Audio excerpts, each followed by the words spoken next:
Right here, this is your air intake system right here. This is the actual tube.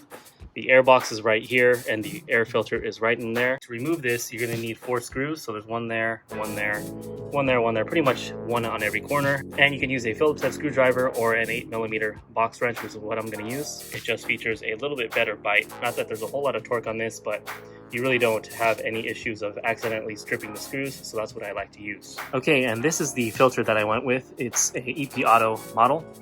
PG050 CA12050 is the model number. There's the OEM part, which is 17220-5AA-A00.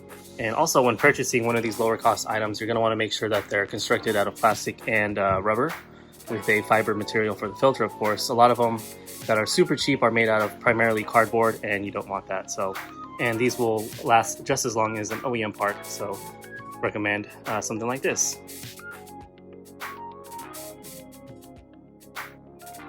So this is the tool I'm using, again 8mm right there, and I'm just going to go ahead and take all 4 out, and they are actually pre-attached to the plastic, so you don't risk dropping them down into your engine bay or anything like that. So let's go ahead and unscrew some screws.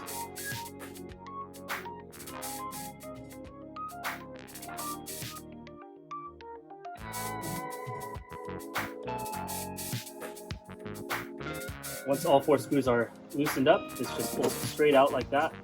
This hose is quite flexible, so it allows you to lift this up and take the old filter out. And there's the old filter right there, so you can see just how bad this is. You're gonna need to change it depending on your environment. So I deal with a lot of wind, as you can see here, so a lot of dust and things like that.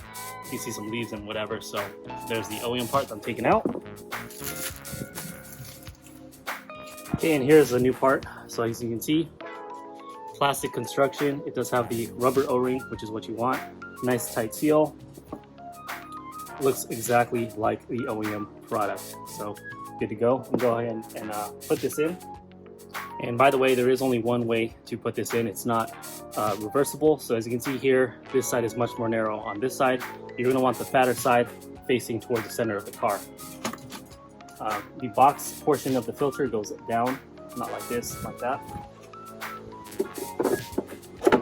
And it should drop straight in there just like that, and you can just set this right on top. Alright, you're just kind of wiggle it around a little bit, just make sure it has a tight seal, and then go ahead and tighten up all 4 screws.